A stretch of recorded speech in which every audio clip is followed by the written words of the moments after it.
এই মেয়ে, ল্যাভেন্ডার কালারের টপস পরা, কাম হেয়ার। আচমকা একটি গমগমে পুরুষালী শব্দ শুনে চমকে পেছনে তাকালো শ্বেতা। একটি দীর্ঘদেহী ও প্রশস্ত শক্তপোক্ত দেহের অধিকারী উজ্জ্বল বর্ণের যুবককে দেখে রীতিমতো থমকে গেল সে। ব্ল্যাক শার্ট আর ব্ল্যাক ডেনিম পরিহিত যুবকটি সুজুকি ব্র্যান্ডের ব্ল্যাক বাইকের ওপরে দারুণ অ্যাটিটিউড নিয়ে বসে রয়েছে। মাথা ভর্তি সিল্কি চুলের একাংশ কপালে ছড়িয়ে পড়েছে, মুখে খোঁচা খোঁচা চাপদারি। সুদর্শন চেহারায় যুবকটি তীক্ষ্ণ চোখে শ্বেতার দিকেই এক দৃষ্টিতে তাকিয়ে রয়েছে। তার চারিপাশে আরো কয়েকজন যুবক দাঁড়িয়ে রয়েছে, তারাও দেখছে তাকে। শ্বেতা ধীর পায়ে যুবকটির কাছে এগিয়ে গিয়ে জিজ্ঞেস করল। কিছু বলবেন? যুবকটির মুখে সিগারেট নিয়ে শ্বেতার হাতে লাইটার ধরিয়ে দিয়ে হাত দিয়ে কিছু একটা ইশারা করলো। শ্বেতা বুঝতে না পেরে অবুঝ নয়নে যুবকটির দিকে তাকালো। যুবকটি বিরক্তি হয়ে মুখ থেকে সিগারেট নামিয়ে কিছুটা তেজ নিয়ে বলল, সব কথা মুখে বলে দিতে হবে নাকি? কচি খুকি তুমি? লাইটার যখন দিয়েছি তার মানে আমার মুখের সিগারেট ধরিয়ে দিতে বলেছি। নাও ডু ইট, ইডিয়েট। সেটা বিস্ময়ে হতবিহ্বল হয়ে গেল। ভার্সিটিতে তার আজই প্রথম দিন, কিন্তু প্রথম দিন এসেই তাকে এভাবে র‍্যাগ খেতে হবে সেটা সে ভাবতে পারেনি। তাকে আদেশকর্তা যুবকটি এবং তার সঙ্গীরা যে তার সিনিয়র সেটা বুঝতে তার বেগ পেতে হলো না। কি হলো, দাঁড়িয়ে আছো কেন? আচমকা যুবকটির কড়া ধমকে কেঁপে উঠল শ্বেতা। কাপা কাপা হাতে লাইটার দিয়ে আগুন ধরাতে নিলে কারো গমগমে কণ্ঠস্বর শুনে থমকে যায় সে। Varsity senior professor Nurul Uddin Haque পেছনে গম্ভীর হয়ে দাঁড়িয়ে রয়েছেন। সবাইকে ঈগল দৃষ্টিতে একবার একবার করে পরখ করছে তিনি। তার দৃষ্টিতে সম্পূর্ণ অসন্তুষ্ট দেখা যাচ্ছে, অথচ তাতে যুবকটির বিন্দুমাত্র হেলদোল নেই। তার সঙ্গীরা অবশ্যই ততস্থ হয়ে রয়েছে। নুরুল উদ্দিন হক এগিয়ে এসে প্রত্যেককে আবারও একবার একবার করে দেখে নিলেন, তারপর যুবকটির দিকে তাকিয়ে রইলেন। সে এখনো ঠোঁটে সিগারেট চেপে আগের ভঙ্গিতে বসে রয়েছে। এতে প্রফেসর আরো ক্ষিপ্ত হয়ে উঠলেন। হাউ রাস্কেল আর ইউ এরিস অহরার খান?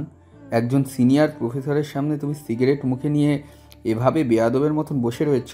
বাবার ক্ষমতা আছে বলে যা খুশি তাই করতে পারবে নাকি? আর এভাবে জুনিয়র একটা মেয়েকে র‍্যাগ দিতে তোমার লজ্জা করে না? অ্যারিস সিগারেট ঠোঁটে চেপে বাইক থেকে এক লাফে নেমে পড়ল। তারপর সিগারেটের মুখ ভর্তি ধোঁয়া ফু দিয়ে প্রফেসরের মুখের দিকে ছুঁড়ে মারল। আশেপাশের সবাই হতভম্ব হয়ে গেল। নুরুল উদ্দিন হক রাগে কাঁপতে লাগলেন, তিনি যেন দৃষ্টি দিয়েই আরিশকে ভস্ম করে দিবেন। তোমার এত বড় সাহস, তুমি আমার মুখের উপর সিগারেটের ধোঁয়া ছেড়ে দাও? আজকের মধ্যে তোমাকে টিসি দেওয়ার ব্যবস্থা করব আমি। শুধু এই ভার্সিটি কেন, কোনো ভার্সিটিতেই পড়ার ব্যবস্থা থাকবে না তোমার। বলেই রাগে কাঁপতে কাঁপতে চলে গেলেন নুরুল উদ্দিন হক। অ্যারিসের বেস্ট ফ্রেন্ড রাফসান উদ্বিগ্ন কণ্ঠে তাকে বলল, এখন কি হবে এরিস? তোকে যদি সত্যি সত্যি টিসি দিয়ে দেয়? অ্যারিস মাঝে দাঁড়ানোর মধ্যে হাত নাড়িয়ে নির্বিকার ভঙ্গিতে বলল, আরে কিছুই করতে পারবে না ওই শালা। আমার বাপের ক্ষমতা সম্পর্কে তো আর জানে না। আমার বাপের ডোনেশনে ইউনিভার্সিটির অর্ধেক খরচ চলে। নতুন নতুন এসেছে তো, তাই বুঝতে পারি না আমি কে। কদিন থাকলে এমনিতে সব বুঝে যাবে। তবে আবারও সিগারেটে টান দিল অ্যারিস। অপরদিকে শ্বেতা ভয়ে কুটিসুটি মেরে দাঁড়িয়ে রয়েছে। সে চলে যাবে কিনা ভাবছে।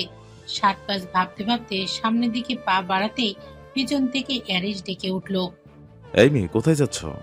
তোমার কাজ এখনো কমপ্লিট হয়নি তো? এদিকে এসো, লাইটার দিয়ে আমার আরেকটা সিগারেট জ্বালিয়ে দাও। তারপর ক্যান্টিন থেকে আমার জন্য স্ন্যাক্স কিনে নিয়ে এসো। জানিস ওই ছেলেটার মতো অসভ্য ছেলে আমি আর একটাও দেখিনি। এত ফাজিলের ফাজিল যে আমাদের প্রফেসরের সাথে পর্যন্ত বেয়াদবি করেছে। আবার বলে কিনা প্রফেসর তা কিচ্ছু করতে পারবে না, তার বাবা নাকি সবকিছু সামলে নেবে, তার বাবা নাকি অনেক ক্ষমতা।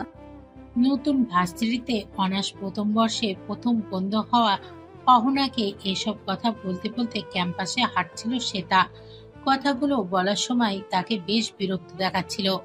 কার কথা বলছিস তুই? কার আবার? ওই যে এরিস ফেরিস কি যেন নাম, আজ তো একটা বদের হাড্ডি। আমার নামটাকে এভাবে ভেঙানোর সাহস কোথায় পেলে তুমি? আর আমাকে কি বললে তুমি? কিসের হাড্ডি? হঠাৎ পেছন থেকে একটা বজ্রকণ্ঠের গমগমের শব্দ ভেসে আসলো শ্বেতার কানে। কণ্ঠটা তার কাছে বেশ পরিচিত ঠেকল। পিছন ফিরে তাকাতেই ভার্সিটিতে সর্বপ্রথম অপছন্দ হওয়া ব্যক্তিকে দেখে থমকে দাঁড়ালো সে। অ্যারিশ কঠিন মুখ নিয়ে সে তার কাছে আসতেই সে 2 কদম পেছনে চলে এলো। অহনা পেছনে গিয়ে গুটিসুটি মেরে দাঁড়িয়ে রইল। ভাইয়া ও আসলে অহনাকে হাত কুচিয়ে থামিয়ে দিল অ্যারিশ। সে তাকে টেনে এনে নিজের সামনে দাঁড় করিয়ে গম্ভীর মুখে শক্ত কণ্ঠে জিজ্ঞেস করলো, একটু আগে আমার নামে কি যেন বলেছিলে তুমি? কই কিছু না তো। আমি কি সে সম্পর্কে তোমার কোনো আইডিয়া আছে? সে তা অবনত মস্তকে চুপ করে দাঁড়িয়ে আছে।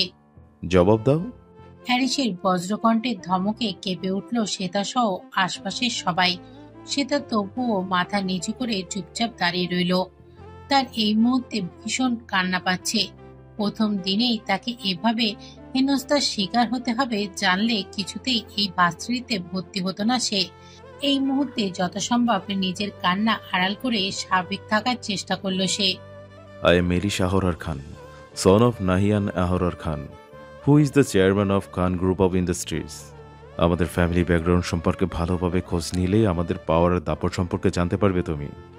সেই পরিবারের একমাত্র উত্তরাধিকারীর সামনে তাকে নিয়ে বাজে কথা বলার কোন যোগ্যতা আছে তোমার? সে তার চোখের পানি টলমল করছে। যে কোনো মুহূর্তে সেগুলো গড়িয়ে পড়বে এমন অবস্থা। চারিপাশে ছাত্রছাত্রীরা ভিড় করে তাকে দেখছে, অথচ সাহস করে অ্যারিশকে কারো কিছু বলার নেই। সবাই যেন অ্যারিশ নামক এই ব্যক্তিকে চরম ভয় পায়, অথচ সে তার ভয়ের থেকে বেশি ঘৃণা হচ্ছে এই লোকটির উপর। এতটা রুড আর অহংকারী একটা মানুষ কি করে হতে পারে সে তা ভেবে পায় না। অ্যারিশ ফের শান্ত কঠিন স্বরে বলে উঠল, এখন এই তীব্র রোদের মধ্যে পুরো ক্যাম্পাসে তুমি একবার চক্কর দিয়ে আসবে, এটাই তোমার শাস্তি। হ্যারিসের কথা শুনে বুক কেঁপে উঠল সে তার। সে তৎক্ষণাৎ চোখ খুলে তার দিকে তাকালো। ভিতর ডাগর ডাগর নয়ন জোড়াতে পানি টলমল করছে। চোখ দিয়ে আরিশের কাছে আকুল নিবেদন জানাচ্ছে সে, তাকে যেন এই শাস্তি না দেয়া হয়। কিন্তু নির্দয় আরিশের তাতে কোনো ভ্রুক্ষেপ হলো না। সে তাকে দ্রুত নিজের শাস্তি পালন করার জন্য ইশারা করলো। সে তার চোখ মুছে সবার দিকে একবার করে তাকালো। অহনা সহ অনেকেই তার দিকে করুণ দৃষ্টিতে তাকিয়ে রয়েছে। অনেকেই বা তার এই অবস্থায় মজা নিচ্ছে। চৈত্র মাসে ঠাটা রৌদ্রের মধ্যে সে তার বিশাল ভার্সিটির ক্যাম্পাসে একবার করে চক্কর দিতে লাগলো। এমনিতেই সকালবেলায় সে না খেয়ে চলে এসেছিল। তার মধ্যে ক্লাস করার সময় থেকে তার মাথা ব্যথা শুরু হয়েছিল। এখন আবার এই ঝাঁঝালো রোদের মধ্যে এতটা পথ ঘোরার ফলে তার শারীরিক অবস্থা খুব খারাপ হয়ে গেল। ক্যাম্পাসের মাঝ বরাবর আসতেই থমকে দাঁড়ালো শ্বেতা। মাথাটা বাজেভাবে চক্কর দিতে লাগলো তার। মাথায় 2 হাত চেপে ধরে মাথা ঘুরে পড়ে যেতে নিলেই সহসা 2 শক্তপোক্ত হাত তার কোমর লাজুক দেহটাকে আঁকড়ে ধরল। ঝাপসা দৃষ্টিতে শ্বেতা দেখল একটি স্বল্প সময়ের পরিচিতি অথচ অপ্রিয় মুখ। তার কিছুক্ষণের মধ্যেই পুরোপুরিভাবে জ্ঞান হারালো সে। অ্যারিশ সে তার দেহটাকে 2 হাতে আঁকড়ে ধরে রেখেছে অনেকক্ষণ। তার মুখের দিকে অপলক দৃষ্টিতে তাকিয়ে রইল। তারপর কি ভেবে যেন পাজাকোলা করে তাকে কোলে তুলে নিল। মেয়েটা ঠিকঠাক ভাবে তার দেওয়া শাস্তি পালন করছে কিনা দেখার জন্যই অ্যারিশ তার পিছু পিছু আসছিল। অথচ মেয়েটা পড়ে যেতে নিলেই তাকে দ্রুত এসে ধরে ফেলল সে। কেন সে এমনটা করলো নিজেও জানে না। এক পলক সে তার মুখের দিকে তাকিয়ে অ্যারিশ নির্লিপ্ত কণ্ঠে বলে উঠল, A very strange thing happened to you today, Elish Ahorar Khan. This girl is also quite attractive. মেয়েটার নাম কি রে? ওর সম্পর্কে কি জানতে পারলি? অ্যারিশের কথা শুনে ওর বন্ধু আরিফ বলতে শুরু করলো, মেয়েটার নাম শ্বেতা। মুবাসিরা একদিন আগে আমাদের ভার্সিটিতে অনার্স ফার্স্ট ইয়ারে ইংলিশ ডিপার্টমেন্টে ভর্তি হয়েছে। ঢাকার নয়া পয়েন্টে জয়েন্ট ফ্যামিলিতে থাকে। নিজের বলতে বাবা মা আর একটা বোন আছে। High middle class family. হাত উঁচিয়ে আরিফকে থামিয়ে দিল অ্যারিশ, যার অর্থ অনেক হয়েছে, আর বলতে হবে না।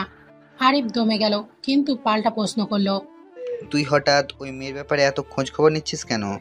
অ্যারিশ চোখ মুখ কঠিন করে শক্ত কণ্ঠে বলল, Her name is Shreta. Don't call her ওই মেয়ে। আরিফ পুরোপুরি দমে গিয়ে চুপ করে গেল। এই ছেলেকে তার বুঝে আসে না। গতকাল নিজেই মেয়েটাকে বাজেভাবে হেনস্থা করলো, এখন আবার নিজেই এমন ভাব করছে যেন তার কত কাছের কেউ। শুভ্রা, আমি ওই ভার্সিটিতে আর যাব না। আমি তোর ভার্সিটিতে তোর ডিপার্টমেন্টে ভর্তি হব। আব্বু আম্মুকে বলে প্লিজ আমার একটা ব্যবস্থা করে দে না। নিজের জবজ বোন শুভ্রাকে জড়িয়ে ধরে কাঁদো কাঁদো স্বরে কথাগুলো বলল শ্বেতা। দুই বোন একই সাথে অ্যাডমিশন টেস্ট দিয়েছিল। শুভ্রার ঢাকা বিশ্ববিদ্যালয়ে আইন বিভাগে চান্স হয়ে গেলেও শ্বেতা রাজশাহী বিশ্ববিদ্যালয়ে গণিত বিভাগে চান্স হয়েছিল। কিন্তু ফ্যামিলি থেকে তাকে ঢাকার বাইরে যেতে দিবে না বলে ঢাকায় নামি দামি একটা প্রাইভেট ভার্সিটিতে ভর্তি করে দিয়েছে তার বাবা মা। শুভ্রা অবাক হয়ে বোনের দিকে তাকিয়ে বলল, সে কি শ্বেতা, আব্বু আম্মু এত টাকা খরচ করে তোকে প্রাইভেট ইউনিভার্সিটিতে ভর্তি করালো, আর তুই কিনা সেখান থেকে চলে যেতে চাইছিস? আর সবচেয়ে বড় কথা, পাবলিক ইউনিভার্সিটিতে অ্যাডমিশন টেস্ট দিয়ে চান্স পেতে হয়। সেখানে তো তুই ঢাকা ইউনিভার্সিটি চান্স পাসনি, আর সেখানে সেকেন্ড টাইম দেওয়ার কোনো অপশন নেই। তাহলে তুই কি করে আমার সাথে আসবি বল? শ্বেতা ভাবুক হয়ে অনেকক্ষণ চুপ করে রইল। কিন্তু গতকাল অ্যারিসের হাতে র্যাক খাওয়ার পর আর কিছুতেই সেই ভার্সিটিতে ক্লাস করার ইচ্ছা হচ্ছে না তার। আবার বাসায় কাউকে কিছু বলতেও পারছে না সে। ছোট থেকেই প্রচন্ড ভীতু প্রকৃতির সে। চাইলেও সবার সাথে সবকিছু খোলাসা করে বলতে পারে না, সে তার যত আপনজনই হোক না কেন। শুভ্রা আর কিছু বলতেই যাবে এর আগে তার ফোনে টুং করে একটা মেসেজ এলো। ইএনের মেসেজ দেখে তৎক্ষণাৎ তার ঠোঁটে হাসি ফুটে উঠল। সে তাকে পাশ কাটিয়ে সে করিডোরে চলে গেল। সে তা ভুরু কুঁচকে সেই দিকে তাকিয়ে রইল। সে জানে মেসেজটা কার, তার আর শুভ্রার মামাতো ভাই ইয়ান ইয়াফির। কিন্তু ইয়ান সম্পর্কিত কোনো কিছু এলেই তার বোন এভাবে লাজুকলতা হয়ে যায় কেন, সেটা সে আজও বুঝতে পারল না। কই, সে তো ইয়ানের সামনে গেলে তার বোনের মতো অন্যরকম হয়ে যায় না? আর ইয়ানে তার থেকে শুভ্রার প্রতি কেয়ারিংটা একটু বেশি চোখে লাগে সে তার। আমি নিচে ওয়েট করছি, জলদি নিচে চলে আয়। ইয়ানের মেসেজ দেখে ভুরু কুঁচকে এলো শুভ্রার। হঠাৎ তাকে নিচে যেতে বলল, তার মানে কি সে তাদের বাড়ির নিচে অবস্থান করছে? তড়িঘড়ি করে রুম থেকে ওড়না নিয়ে কোনো মতে সিঁড়ি ভেঙে নিচে নামলো সে। ড্রয়িং রুম দিয়ে তাকে ঝড়ের গতিতে ছুটতে দেখে তার মা শারমিন বেগম রান্নাঘর থেকেই বলে উঠলেন, এভাবে উড়ে উড়ে কোথায় যাচ্ছিস? তোমার বড় ভাই একমাত্র ছেলে এসেছে, তার কাছে যাচ্ছি। শারমিন বেগম অবাক হয়ে বললেন, ইহান এসেছে, ও তাহলে বাইরে কি করছে? ওকে বললি না ভেতরে আসতে? শুভ্রা মায়ের আর কোনো কথার উত্তর না দিয়ে দ্রুত বাইরে চলে গেল। ইয়ান গেটের পাশে দাঁড়িয়ে রয়েছে। তার পরনে football jersey, black jeans pant. Football হাতে এতক্ষণ ধরে পায়চারি করছিল সে। শুভ্রাকে দেখা মাত্রই দাঁড়িয়ে গেল। তুমি এখানে কোথায় যাবে ইহান ভাইয়া? ইয়ান ফুটবলটা শুভ্রার হাতে দিয়ে প্যান্টের পকেট থেকে পানির বোতল বের করে ঢকঢক করে কয়েক চুমুক পানি খেলো। তারপর শান্ত স্বরে বলল, আজকে আমার ফুটবল ম্যাচ আছে, সেখানেই যাচ্ছি। সেটা তো আমি তোমার গেটআপ দেখেই বুঝতে পারছি, কিন্তু আমাকে ডাকলে কেন সেটা বলো। তুই তো জানিস বাবা আমার ফুটবল খেলা একদম পছন্দ করে না, সারাক্ষণ শুধু জ্ঞান দেয় আর পড়তে বসতে বলে। তুই বল, এত পড়াশোনা করলে কি মাথা ঠিক থাকে? শুভ্রা দুপাশে মাথা নাড়িয়ে না বোধক বুঝালো, আজকে আমার ফুটবল টুর্নামেন্টের ফাইনাল ম্যাচ, অথচ বাবা কিছুতেই যেতে দিবে না। আগের ম্যাচগুলো লুকিয়ে চুরিয়ে খেললেও এবার একটা ধরে ফেলেছে। তাই আমি তোর সাথে একটা ভার্সিটি ইভেন্টে যাব বলে চলে এসেছি। সেম ইয়ার না হলেও সেম ভার্সিটি হওয়ায় একদিক দিয়ে সুবিধাই হলো বটে। শুভ্রা মুখ গোমরা করে বলল, আমাকে শুধু প্রয়োজনের সময় তোমার মনে পড়ে, তাই না ইহান ভাইয়া? ইয়েন মৃদু হেসে শুভ্রার গাল টেনে দিয়ে বলল, তাহলে সময় অসময় যে তোকে চকলেট দেই, তোকে ফুল কিনে দেই, তোর নোটস কালেক্ট করে দেই, সেগুলো কি পাগলি? শুভ্রার মুখে হাসি ফুটে উঠল। সে মাথা নিচু করে ভাবল, সত্যি ইয়ান অন্যদের তুলনায় তার অনেক খেয়াল রাখে। তার সুপ্ত অনুভূতির বিশেষ জায়গা জুড়ে রয়েছে ইয়ান। ইয়ানের তার প্রতি করার টেক কেয়ারগুলো তার মনে মাঝে মধ্যে প্রশ্ন জাগায়, ইয়ান কি সত্যি তাকে নিয়ে অন্য কিছু ভাবে? ইয়ান শুভ্রার সামনে তুড়ি বাজিয়ে বলল, কি এত ভাবছিস তুই? কই কিছু না তো। তাহলে চল আমার সাথে। কোথায় যাব? শুনলি না বাবার কাছে তোকে নিয়ে ভার্সিটিতে যাওয়ার কথা বলেছি?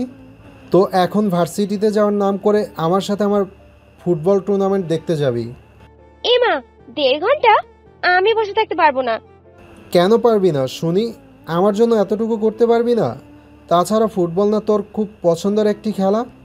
তা ঠিক, কিন্তু কোনো কিন্তু নয়, আমি যেতে বলেছি যখন যাবি। আর সবচেয়ে বড় কথা, তোকে মোটেও সেখানে বোর হতে হবে না, এক গাদা স্ন্যাক্স কিনে রাখবো।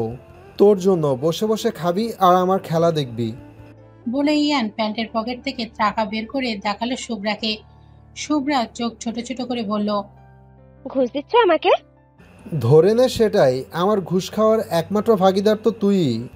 শুভ্রা চট করে হেসে ফেলল, সাথে তাল মিলিয়ে হাসলো ইয়ানও। আপনি আবার কেন আমার সামনে এসেছেন? প্লিজ আমাকে এভাবে বিরক্ত করবেন না। চোখ মুখ খিচে মাথা নিচু করে অ্যারিসের সামনে একদমই কথাগুলো বলে গেল শ্বেতা। তার এই মুহূর্তে ভেতরে ভেতরে প্রচন্ড ভয় লাগলেও বাইরে সেটা প্রকাশ করলো না। অ্যারিস তার দলবল নিয়ে শ্বেতার সামনে গুরুগম্ভীর মুখভঙ্গি করে দাঁড়িয়ে রয়েছে। ব্ল্যাক ফর্মাল গেট আপ, সেই সাথে চোখে ব্ল্যাক সানগ্লাস। মেয়েদের ক্রাশ খাওয়ার মতো লোকে দাঁড়িয়ে থাকলেও সে তার এই মুহূর্তে অ্যারিসকে জমদূতের চেয়ে কোনো অংশে কম মনে হচ্ছে না। অ্যারিস গম্ভীর কণ্ঠে জিজ্ঞেস করল, গত দুদিন ভার্সিটিতে আসুনি কেন? এমনি কেন? শ্বেতা কথা না বলে চুপচাপ দাঁড়িয়ে রয়েছে। একটু পরপর আর চোখে হাত ঘড়ি সময় দেখে নিচ্ছে। তার ক্লাস ইতিমধ্যে শুরু হয়ে গিয়েছে, কিন্তু সে কথা অ্যারিসকে বলতেও পারছে না সে। ট্যাগিং এর নামে আবার না তাকে কি সব কঠিন কঠিন কাজ দিয়ে দেয়।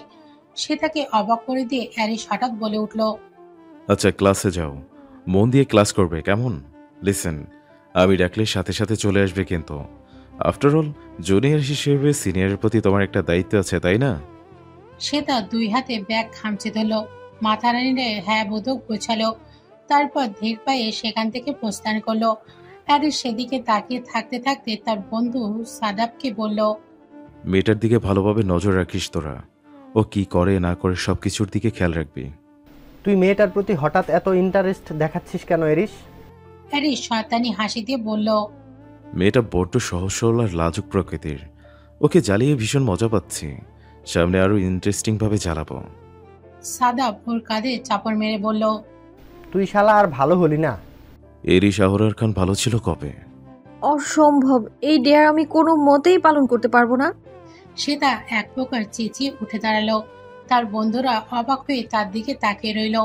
এতক্ষণ অনার্সের নতুন বন্ধু হওয়ার পাবলিকগুলোর সাথে তোর ডেয়ার খেলছিল সে।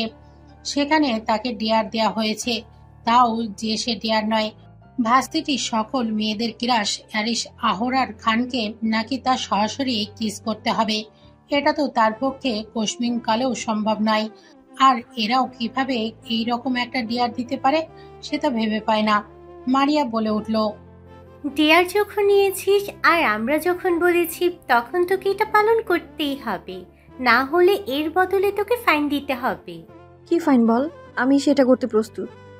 আমাদের সবার অ্যাসাইনমেন্টের খাতা তোকে আগামীকালের মধ্যে সাবমিট করে দিতে হবে। সেটা অবাক হয়ে গোল গোল চোখে মারিয়ার দিকে তাকিয়ে রইল। এত কঠিন সত্ত্বেও মারিয়া তাকে কি করে দিতে পারলো ভেবে পায় না সে। সে অসহায় চোখে একবার অহনার দিকে তাকালো। একমাত্র অহনাই এই মুহূর্তে তার ঘনিষ্ঠ বন্ধু। অহনা প্রিয় বান্ধবীর এই অবস্থা দেখে প্রতিবাদ করে বলল, এটা কোনো ডিয়ার হলো মারিয়া? আর ফাইন হিসেবে ওকে এত কঠিন একটা শর্ত তোর দেওয়া উচিত হয়নি। ও কি করে আগামীকালের মধ্যে আমাদের সবার অ্যাসাইনমেন্ট সাবমিট করবে বলতো? মারিয়া ডোন্ট কেয়ার ভাব নিয়ে বলল, সেটা ওর ব্যাপার, হয় ওকে ডেয়ার পালন করতে হবে, না হলে আমাদের কঠিন শর্ত মেনে নিতে হবে। সেটা বুঝলো। মারিয়া আর অন্য সবাই মিলে তাকে দিয়ে তাদের অ্যাসাইনমেন্ট করানোর জন্যই এই ফোন দিয়ে এটেছে। তাই উপায়ন্ত না পেয়ে অগত্যা সে তার বাধ্য হলো মারিয়ার কথা মেনে নিতে। শুধু মারিয়া বললে অবশ্যই মানত না। অহনাবাদে ওদের গ্রুপের সবগুলোই মারিয়ার সাপোর্ট করেছে। আর ভার্সিটি লাইফে স্ট্রং একটা ফ্রেন্ড গ্রুপ না থাকলে কোনোভাবেই চলে না, এটাই বোকা সেটা ধারণা। তাই তাদের কথা রাখতে তাকে এই পদক্ষেপ নিতেই হলো। ক্লাস শেষে আরিশা তার বন্ধুরা মিলে ক্যাম্পাসে একটা নির্দিষ্ট জায়গায় বসে আড্ডা দেয়। সেখানে অন্য কারোর প্রবেশাধিকার নেই। এখনো তারা সেখানেই বসেই জমিয়ে আড্ডা দিচ্ছে। সে তার গুটি গুটি পায়ে সেদিকে এগিয়ে গেল। তার পেছনে সব বন্ধু বান্ধবীরা চুপি চুপি লুকিয়ে তার দিকে নজর রাখলো। সে তা একবার পেছনে তাকাচ্ছে তো আর একবার অ্যারিসের দিকে তাকিয়ে ঢোক গিলছে। এই লোকের সামনে যেতেও তার হাঁটু কাঁপছে, যেখানে কিস করা তো তার জন্য একদমই অসম্ভব ব্যাপার। সে তার দিকে সর্বপ্রথম নজর গেল অ্যারিসের বন্ধু সাদিকের। সে অ্যারিসকে ডেকে চোখ দিয়ে সে তার দিকে ইশারা করলো। অ্যারিস সহ আড্ডারত সবাই সেদিকে তাকালো। অ্যারিস গম্ভীর মুখে তীক্ষ্ণ দৃষ্টিতে শ্বেতার দিকে তাকিয়ে রইল। শ্বেতা এখনো অ্যারিসের থেকে কয়েক মিটার দূরত্ব দাঁড়িয়ে রয়েছে, তবুও অ্যারিসকে সরাসরি তার দিকে ঈগল দৃষ্টিতে তাকিয়ে থাকতে দেখে তার মুহূর্তেই হেসকে উঠে গেল। সেই সাথে শরীর কাঁপতে কাঁপতে ঘাম বেরিয়ে গেল। অ্যারিস নীরবে শ্বেতার অবস্থা গভীর চোখে পর্যবেক্ষণ করছে। আচমকা সবাইকে অবাক করে দিয়ে অ্যারিস দ্রুত ছুটে গেল শ্বেতার পানে। অ্যারিস সামনে আসতে না আসতে শ্বেতা আগের বারের মতোই মাথা ঘুরিয়ে জ্ঞান হারালো। মুহূর্তেই অ্যারিস তাকে শক্ত বাহুবন্ধনীতে আঁকড়ে ধরল। অ্যারিসের বন্ধুরা আর শ্বেতার বন্ধুরা অবাক চোখে তাদের দিকে তাকিয়ে রইল। 2 দিন আগেও অ্যারিস শ্বেতাকে জড়িয়ে ধরলেও কেউ সেটা দেখেনি, কিন্তু আজকে সবার সামনে জড়িয়ে ধরাতে তারা প্রচন্ড অবাক হয়ে তাকিয়ে রয়েছে। হ্যারিস শ্বেতাকে 2 হাতে শক্ত করে জড়িয়ে ধরে তার মুখটা নিজের মুখের খুব কাছাকাছি নিয়ে এসে সেদিক পানে এক দৃষ্টিতে তাকিয়ে থেকে বিড়বিড় করে বলে উঠল, প্রতিবার কেন আমার সামনে এসে তোমাকে জ্ঞান হারাতে হবে মেয়ে? আর তোমাকে পড়ে যাওয়ার হাত থেকে বাঁচাতে আমাকেই কেন চুম্বকের মতো আকর্ষিত হয়ে ছুটে আসতে হবে তোমার কাছে? এভাবে রাস্তা আটকে দাঁড়িয়ে রয়েছেন কেন? আমাদের ক্যাম্পাসে যেতে দিন। একটা লাল শাড়ি পরিহিত রমণী খানিকটা উঁচু গলায় সামনে দাঁড়ানো যুবকদের উদ্দেশ্যে কথাটি বলল। আজকে মূলত ভার্সিটিতে নবীনবরণ অনুষ্ঠান, একটা কারণবশত কিছুটা দেরিতে অনুষ্ঠিত হতে যাচ্ছে এবার, তাই মেয়েরা বিভিন্ন রঙের শাড়ি পরে সেজে গুজে এসেছে। অথচ ক্যাম্পাসের ভেতরে সায়ন মির্জা আর তার গ্যাং মেয়েদের রাস্তা আটকে দাঁড় করিয়ে রেখেছে। তাদেরকে নানাভাবে হয়রানি করার তাদের মুখ্য উদ্দেশ্য। যুবকগুলো ভ্রুক্ষেপ না করে বিভিন্ন আজেবাজে কথা বলে যাচ্ছে। সেই মেয়েটা কিছুটা সাহস দেখিয়ে রেগে বলল, কি হলো? কথা শুনছেন না কেন? আমরা কিন্তু প্রিন্সিপাল স্যারের কাছে বিচার দিব। সায়ন এতক্ষণ বাইকের ওপরে শরীর এড়িয়ে চোখ বন্ধ করে শুয়ে শেষ বাজাচ্ছিল। মেয়েটার ঝাঁঝালো কথায় সে উঠে বসলো তৎক্ষণাৎ। মেয়েটির কাছে এসে চোখ মুখ গরম করে বলল, এই মেয়ে, কাদের সাথে কথা বলছো খেয়াল আছে? শাওন মির্জা আর তার গ্যাং। আমার ক্ষমতা সম্পর্কে কোনো আইডিয়া আছে তোমার? এরিসের সমতুল্য না হতে পারি, কিন্তু ওর চেয়ে দাপট কোনো অংশে কম নিয়ে চলি না আমি। ওর সামনে তো মুখে জবান ফোটে না, এখন আমার সামনে মুখে এত ক্ষয় ফুটছে কি করে? মেয়েগুলোর মাঝে এতক্ষণে শ্বেতাও দাঁড়িয়েছিল। ভয়ে গুটিসুটি মেরে সে অহনাকে জড়িয়ে ধরেছিল এতক্ষণ।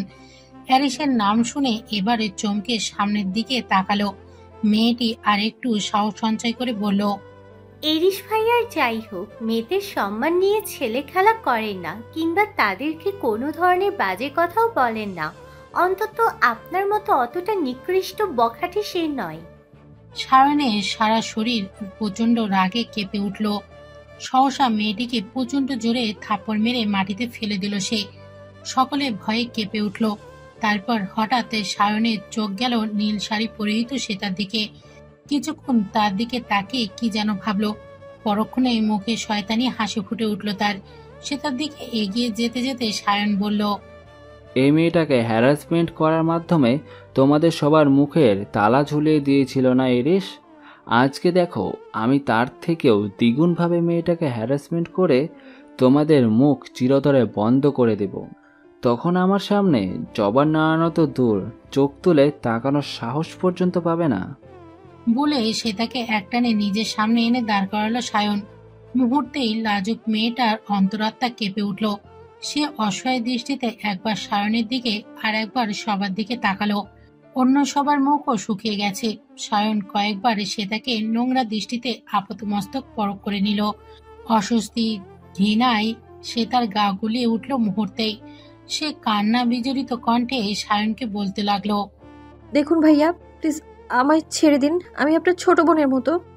সায়নে সে তাকে সেভাবে ধরে রেখেই ব্যঙ্গাত্ম স্বরে বলে উঠল, তাই নাকি ছোট মামনি? এই এরিস যখন তোমাকে ধরে তখন তো তুমি এভাবে পালাই পালাই করো না। সবার সামনে তোমাকে জড়িয়ে ধরেছে শুনেছি, তা আমি জড়িয়ে ধরলে সমস্যা কি? আমি কি ওর চেয়ে কোনো অংশে কম নাকি? প্রচন্ড ঘৃণায় গা গুলে উঠল সে তার। সজ্ঞানে অ্যারিস তাকে কখনো জড়িয়ে ধরেনি, তাই তার স্পর্শ সম্পর্কে তার কোনো ধারণা নেই। নিজেকে এই মুহূর্তে অসহায় ভেবে তার নিজেকেই ধিক্কার জানাতে মন চাচ্ছে। কেউ তার পক্ষে প্রতিবাদ পর্যন্ত করছে না, এটা ভেবে তার মনটা আরো বিষিয়ে উঠল। সায়ন কুৎসিত হেসে সে তার কোমরে হাত দিতে যাবে, ঠিক তখনই পেছন থেকে প্রচন্ড জোরে একটা লাথি এসে লাগলো তার পিঠে। তার সামলাতে না পেরে সে হুমড়ি খেয়ে পড়ে গেল মাটিতে। উপস্থিত সবাই বিস্ময়ের সাথে অবলোকন করলো অপরিসীম রাগে কাঁপতে থাকা দীর্ঘাকার বলিষ্ঠ অ্যারিসকে। তার শান্ত মুখায়ব অথচ চেহারার প্রতিটি কোণা থেকে ভয়ঙ্কর হিংস্রতা ঠিকরে বের হয়ে আসছে। চোখ মুখ রক্ত লাল হয়ে উঠেছে, শরীরের পেশিগুলো আর কপালের রগগুলো প্রচন্ড বেগে ফুলে উঠছে। তার হাতজোড়া বজ্র মুষ্টিতে আবদ্ধ। সায়নকে দ্বিতীয়বার কোনো কথা বলার সুযোগ না দিয়ে হাঁটু ভেঙে তার সামনে বসে তাকে বেধড়ক পেটাতে লাগলো অ্যারিস। তার প্রতিটি কঠিন ঘুষি ও থাপ্পড়ে সায়নের এক একটা অঙ্গ প্রত্যঙ্গ তীব্র ব্যথায় কুঁকড়ে উঠছে। একটানা মারের ফলে সমস্ত মুখমণ্ডল ও শরীরের বিভিন্ন জায়গা থেকে অনর্গল রক্ত বেরোচ্ছে। কাপড় চোপড়েরও বেহাল দশা, অথচ ৫-৬ জন ত্যাগরা যুবক মিলেও অ্যারিসকে থামাতে পারছে না। অপরদিকে শ্বেতা অহনাকে জড়িয়ে ধরে প্রচন্ড ভয়ে কুঁকড়ে দাঁড়িয়ে আছে। অবশেষে আধা ঘন্টা বেধড়ক পেটানোর পরে সায়নকে আত্মমরা করে দিয়ে অ্যারিস দাঁতে দাঁত চেপে হুঙ্কার ছেড়ে তার উদ্দেশ্যে বলতে লাগলো, you bloody bitch, fucking bastard! তোর সাহস কি করে হলো শ্রেতাকে টাচ করার, ওকে নোংরা কথা শোনানোর? তারপর উপস্থিত সকলের উদ্দেশ্যে রাগে গজরাতে গজরাতে বলল, আর তোমরা কি দাঁড়িয়ে দাঁড়িয়ে তামসা দেখছিলে? বোবা নাকি বধির তোমরা? কোনো প্রতিবাদ করতে পারলে না? সবাই হাঁ হয়ে অ্যারিসের মুখ পানে চেয়ে রইল। সর্বদা প্রতিবাদ না করার ভয় দেখানোর যুবকটিকে আজ যে নিজেই প্রতিবাদ করার কথা বলছে শুনে তারা বিস্ময়ে হতবাক হয়ে গেল। তারপর সায়ন যে হাতটা দিয়ে সে তার হাত ধরেছিল এবং তার কোমর স্পর্শ করতে যাচ্ছিল, সেই হাতটি নিজের বাইকে গরম ইঞ্জিনের সাথে চেপে ধরল অ্যারিস। গগন কাঁপানো আর্তনাদ করে উঠল সায়ন, কিন্তু অ্যারিস ছাড়ল না। প্রায় মিনিট খানেক সেইভাবেই চেপে ধরে রইল সে। ইতিমধ্যে নবীনবরণের অনুষ্ঠান বাদ দিয়ে সকলে উপস্থিত হয়েছে ঘটনাস্থলে। টিচাররা কেউই অ্যারিস এবং সায়ন কাউকেই পছন্দ করে না, কারণ দুজনেই বড়লোক বাপের বিগড়ে যাওয়া ছেলে। তবে সায়ন অ্যারিসের চেয়েও খুবই নোংরা মানসিকতার ছেলে। অবশেষে প্রফেসর আর লেকচারাররা মিলে সায়নকে আপাতত হসপিটালে পাঠিয়ে দিল। বাকি ঘটনার তদন্ত তারা অনুষ্ঠান শেষ হবার পরে করবে বলে ঠিক করেছে। কি করছেন? আমার হাত ছাড়ুন প্লিজ, কেউ দেখে ফেলে কি হবে? শ্বেতাকে নিয়ে স্তূত বেগে ভার্সিটির বিশাল করিডর দিয়ে হেঁটে চলেছে অ্যারিস। শ্বেতা অসহায় মুখ করে অনেক কিছু বললেও সেগুলো কিছু তার কানে যাচ্ছে না। এক সময় অ্যারিস অগ্নিদৃষ্টি নিক্ষেপ করে শ্বেতার দিকে তাকালো। চিত্ত ভস্ম করে দেওয়া সেই দৃষ্টি, যার অর্থ আর একটা কথা বললে এখানেই মেরে পুঁতে ফেলবো। শ্বেতা প্রচন্ড ভয় পেয়ে চুপ হয়ে গেল। শ্বেতাকে নিয়ে ভার্সিটির বিশাল রুপটপে চলে এলো অ্যারিস। নবীনবরণ অনুষ্ঠান এখনো চলমান বিধায় সবাই এই মুহূর্তে অডিটোরিয়াম রুমে অবস্থান করছে। রুপটপে এই মুহূর্তে কেউ নেই। হ্যারিস রুপটপের দরজা বন্ধ করে দিয়ে সে তার দুই হাত আচমকা দেয়ালের সাথে নিজের দুই হাত দিয়ে প্রচন্ড শক্তভাবে চেপে ধরল। সে তা প্রচন্ড ভয়ে আর ব্যথা পেয়ে চোখ জোড়া খিচে বন্ধ করে নিল। এই মুহূর্তে চোখ খোলার সাহস তার নেই, অথচ বন্ধ চোখ জোড়া দিয়েও সে টের পেল একজোড়া তীক্ষ্ণ শিকারী চোখ তাকে গভীর মনোযোগ সহকারে দেখছে। তার ঘন নিঃশ্বাস সে তার মুখ ও গলায় আশ্রে পড়ছে। তীব্র অস্বস্তি, লজ্জা আর ভয়ে একাকার হয়ে গেল শ্বেতা। বহুক্ষণে সাধনায় টিপ টিপ করে চোখ খুলে তাকালো শ্বেতা। হ্যারিসের মুখখানা এই মুহূর্তে শিথিল, হিংস্রতার লেশমাত্র সেখানে নেই, অথচ চোখ জোড়ায় কি এক প্রচন্ড ক্ষোভ এখনো খেলা করে চলেছে। শুকিয়ে কাঠ হয়ে যাওয়া গলাটা কয়েকটা ঢোক গিলে শ্বেতা আমতামতা করে বলল, আমাকে এইভাবে ধরে রেখেছেন কেন? দয়া করে ছেড়ে দিন। হ্যারিস হিমশীতল কণ্ঠে বলল, এভাবে শাড়ি পরেছো কেন? শ্বেতা অবাক নয়নে তাকিয়ে বলল, কিভাবে শাড়ি পরেছি? হ্যারিস একই কণ্ঠে বলল, তোমার কোমর দেখা গিয়েছিল কেন? শ্বেতা কিছু বলতেই যাবে তার আগেই হ্যারিস কাট কাট গলায় বলল, ইচ্ছে করছে জ্বলন্ত আগুন দিয়ে তোমার এই কোমর উদর খানা পুড়িয়ে দিতে, যেখানে পরপুরুষের নোংরা দৃষ্টি আর স্পর্শ লাগে। সেটা অক্ষত থাকার কোনো মানেই নেই। বলে পকেট থেকে সিগারেট বের করে সেটা লাইটার দিয়ে জ্বালিয়ে মুখে চেপে ধরল হ্যারিস। অন্যদিকে হ্যারিস ভয়ঙ্কর কণ্ঠে ভয়ঙ্কর কথাগুলো শুনে সে তার অন্তরাত্মা কেঁপে উঠল। কি বলছে এই লোক? সে মোটো পেট দেখিয়ে শাড়ি পরেনি। ক্যাম্পাসে আসার সময় শাড়ির কুচিতে পা লেগে কোমরের দিকটা কিছুটা আগলা হয়ে গিয়েছিল। পরবর্তীতে সেটা সায়ন ঘটিত ঘটনার জন্য আর খেয়াল করেনি সে। হঠাৎ কোমরের কাছে যন্ত্রণাদায়ক কিছু স্পষ্ট টের পেতেই প্রচন্ড যন্ত্রণায় আর্তনাদ করে উঠল শ্বেতা। হ্যারিস নির্বিঘ্নে তার খোলা পেটে একাংশে জ্বলন্ত সিগারেটটা চেপে ধরে রেখেছে। শ্বেতার দুই চোখ পানিতে টইটম্বর করছে। যন্ত্রণা আর ক্ষোভের চোটে ফর্সা মুখটা নীল হয়ে উঠেছে। কিছুক্ষণ পরে হ্যারিস সিগারেটটা সরিয়ে নিয়ে আবার মুখে চাপল। একটিবারও সে তার উন্মুক্ত কোমরের দিকে তাকালো না পর্যন্ত। না দেখলো নিজের হাতে তৈরি করে দেয়া বিদ্যুটে কতটা। সে নির্বিকার চিত্তে আপন মনে সিগারেট টেনে যাচ্ছে। সে তার ফোপানোর আওয়াজ শুনে তার দিকে রক্তিম চোখে তাকাতে সে তার মুখ চেপে ধরে ফোপাতে লাগলো। হ্যারিস নির্বাক শীতল স্বরে বলল, আজকের এই ঘটনা যদি তোমার মনে থাকে তাহলে নিজের স্পর্শকাতর জায়গাগুলো ঢেকে রাখতে কখনো ভুলবে না তুমি। হ্যালো রাত ভাইয়া, কোথায় তুমি? আমাকে তাড়াতাড়ি এসে নিয়ে যাও। সে তার কান্না বিজড়িত কণ্ঠ আর ফোপানো শুনে অস্থির হয়ে উঠল রাত। সম্পর্কে সে তার আর শুভ্রার বড় চাচাতো ভাই। রাত অস্থির কণ্ঠে বলল, কি হয়েছে শ্রেতা? এভাবে কাঁদছিস কেন? বল আমাকে।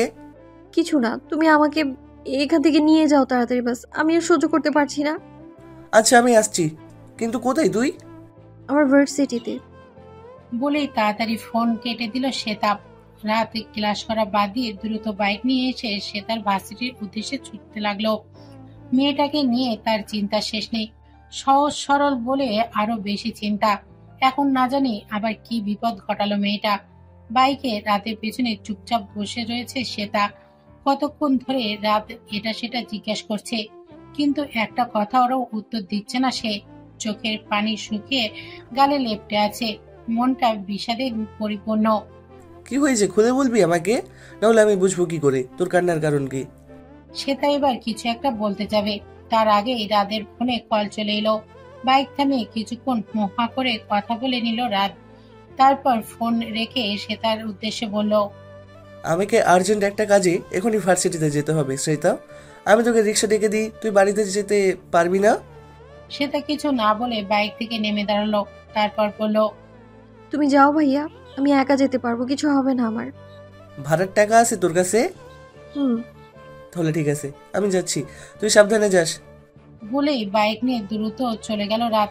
শ্বেতা একটা দীর্ঘশ্বাস ফেলে রিক্সা ডাকতে নেবে, তখনই পেছন থেকে প্রচন্ড শব্দ করে ব্রেক কষলো একটা নামি দামি বাইক। শ্বেতা সেদিকে এক মুহূর্ত তাকাতেই আবারও ভয়ে জমে গেল। হ্যারিস হেলমেট খুলে গম্ভীর কণ্ঠে শ্বেতাকে আদেশ ছুড়ল, বাইকে উঠে বসো। শ্বেতা কি করবে না করবে বুঝতে না পেরে কিংকর্তব্য বিমূঢ় হয়ে দাঁড়িয়ে রইল। হ্যারিস এবার ধমকে বলে উঠল, কি বলেছি শুনতে পাওনি? বাইকে উঠে বসো। শ্বেতা কেঁপে উঠে গুটি গুটি পায়ে হ্যারিসের বাইকের সামনে গিয়ে দাঁড়ালো। হ্যারিস বিরক্ত হয়ে বলল, এক কথা কতবার বলতে হবে তোমাকে? শুনতে পাওনি কি বলেছি? বাইকে উঠে বসো। শ্বেতা কাল বিলম্ব না করে দ্রুত হ্যারিসের বাইকের পিছনে উঠে বসলো। হ্যারিস গুরুগম্ভীর কণ্ঠে বলে উঠল, আমার কাঁধ জড়িয়ে ধরে রাখো। পড়ে গেলে তোমার নরম দেহের হাড়গোড় একটাও আস্ত থাকবে বলে মনে হচ্ছে না। শ্বেতা কম্পিত হস্তে হ্যারিসের দুই কাঁধ আলতো হাতে জড়িয়ে ধরল। হ্যারিস ঝাঁঝালো কণ্ঠে বলে উঠল, গায়ে জোর নেই? শক্ত করে ধরতে পারছো না? মনে হচ্ছে একটা মাছি আমায় ধরেছে। অগত্যা শ্বেতা শক্ত করে হ্যারিসের দুই কাঁধ জড়িয়ে ধরল। হ্যারিস একটা বাঁকা হাসি দিল, যেটা দৃষ্টিগোচর হলো না শ্বেতার। জনমানবহীন একটা খালের ধারে এসে বাইক থামালো হ্যারিস। শ্বেতার এই মুহূর্তে ভীষণ ভয় করছে।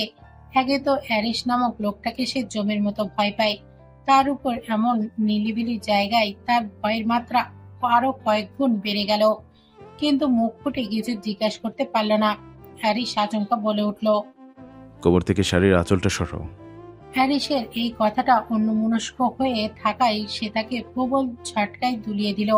সে ভয়ে শুকনো ঢোক গিলে বলল, মানে কি করবেন আপনি? হ্যারিস হাতে থাকা মলমটা দেখিয়ে নির্লিপ্ত স্বরে বলল, মানে এই মলমটা দিয়ে আমি তোমাকে পুজো করব। ডফার গার্ল, কোমরে যে জায়গা পড়েছে সেখানে মলমটা লাগিয়ে দেওয়ার কথা বলছি। দরকার নেই। হ্যারিস সে তার কোনো কথা তোয়াক্কা না করে নিজেই তার শাড়ির আঁচলটা সরিয়ে দিয়ে পুরো জায়গাটায় আলতো হাতে মলম লাগিয়ে দিল। শারীরিক যন্ত্রণার থেকেও এই মুহূর্তে সে তার সম্পূর্ণ অন্যরকম অনুভূতিতে দেহ মন ছেয়ে গেল। ফলস্বরূপ নিজের অজান্তে হ্যারিসের মাথার চুলগুলো খামচে ধরল সে। হ্যারিস কিছু বলল না। যত্ন সহকারে মলম লাগানোর পর হ্যারিস শীতল কণ্ঠে সে তার উদ্দেশ্যে বলল, এরপর থেকে যতবার ভুল করবে ততবার ঠিক এভাবে আমার কাছ থেকে শাস্তি পাবে তুমি। মনে রেখো শ্রেতা, আমি মানুষটা কিন্তু একদমই ভালো নই। শ্বেতা হ্যারিসের আচমকা এমন অধিকার বোধ দেখে হতবাক হয়ে গেল, কিন্তু মুখ ফুটে কিছু বলার সাহস রইল না তার। হ্যারিস ফের সিগারেট ধরাতে ধরাতে বলল, বাই দ্য ওয়ে, বাইকে তোমার সাথে ওই ছেলেটা কে ছিল? আমার ভাইয়া। কেমন ভাইয়া? চাচাতো ভাই। লিসেন, এসব চাচাতো, মামাতো, ফুপাতো, খালাতো ভাইগুলো থেকে সব সময় দূরে থাকবে, বুঝেছ? এরপর যেন কখনো এত ঘনিষ্ঠ হয়ে তাদের কারোর সাথে তোমার চলাফেরা কিংবা কথা বলতে না দেখি। সে তার হ্যারিসের প্রতি বিস্ময়ে রেশ যেন কাটছে না। এই লোকটা হঠাৎ তার ব্যাপারে এত পজিটিভনেস দেখাচ্ছে কেন, সেটাই বুঝতে পারছে না সে। হ্যারিসের প্রতিটা কথাবার্তা, আচার আচরণ আর ব্যবহারে একের পর এক ধাক্কা খাচ্ছে সে। হ্যারিস সিগারেট ফেলে দিয়ে বলল, এখন বাইকে ওঠো, আমাকে যেন আগেরবারের মতো একই কথা বারবার বলতে না হয়। দেখুন, আপনার সাথে আমাকে আমার পরিবার দেখে ফেলে আমার জন্য খুব ঝামেলা হয়ে যাবে। আমায় ছেড়ে দিন প্লিজ, আমি একা যেতে পারবো। ডোন্ট ওয়ারি, তোমার বাড়ির সীমানার অনেক আগেই তোমাকে নামিয়ে দেব। কিন্তু মনে রেখো, আমার চোখ কিন্তু সব সময় তোমার উপরে থাকবে। So be careful silly girl. সে তা হা হয়ে থাকলেও উপর নিচ মাথা দোলালো। বাইকে ইঞ্জিন স্টার্ট দেওয়ার পর হ্যারিস ফের শোধালো, যন্ত্রণা কমেছে? হ্যারিস সে কিসের যন্ত্রণার কথা বলেছে বুঝতে পেরে সে তা হ্যাঁ বোধক জবাব জানালো। হ্যারিস শান্ত স্বরে বলল, ক্ষত শুকিয়ে না যাওয়া পর্যন্ত নিয়মিত মলমটা ব্যবহার করবে, আর আমি কিছু মেডিসিন কিনে দেবো, সেগুলো নিয়মিত খাবে। মানুষটা নিজেই যন্ত্রণা দিয়ে আবার নিজেই সেই যন্ত্রণার উপশম ঘটায়। ভারী অদ্ভুত মানুষ তো। দাঁড়াও এরিস, কথা আছে তোমার সাথে। ড্রয়িং রুমে প্রভাবশালী রাজনৈতিক ব্যক্তিবর্গ এবং ব্যবসায়ী মানুষজন নিয়ে গুরুগম্ভীর আলোচনায় ব্যস্ত থাকা নাহিয়ান আহরান খানের আচমকা শীতল কণ্ঠস্বর শুনে হ্যারিসের দ্রুত গতিতে চলতে থাকা পদযুগল থেমে গেল। এইমাত্র সকলকে উপেক্ষা করে ব্যস্ত পায়ে সিঁড়িতে উঠতে যাচ্ছিল সে। চোখ বন্ধ করে নিজেকে যত সম্ভব শান্ত করে নিজের বাবার দিকে ঘুরে দাঁড়িয়ে হ্যারিস রুক্ষ কণ্ঠে বলল, কি বলবেন তাড়াতাড়ি বলুন। নাহিয়ান খান একবার উপস্থিত সকলের দিকে তাকিয়ে হ্যারিসের কাছে উঠে এসে গলা নামিয়ে অসন্তোষ চিত্তে বললেন, নিজের বাবার সাথেও কথা বলার আদব নেই তোমার? টাকা পয়সা খরচ করে ভার্সিটিতে পড়িয়ে এসব শেখাচ্ছি তোমায়? হ্যারিসের কপালের রগ আচমকা ফুলে ওঠে, নীল বর্ণ ধারণ করলো।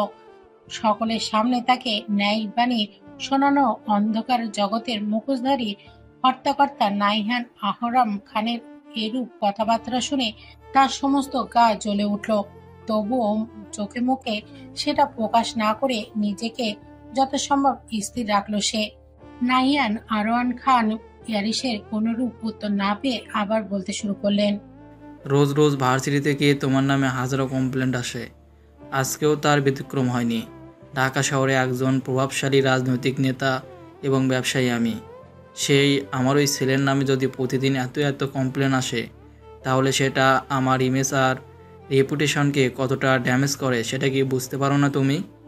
হ্যারিস দাঁতে দাঁত চেপে সবগুলো কথা সহ্য করলো, কোনো কথারই প্রতি উত্তর করলো না সে।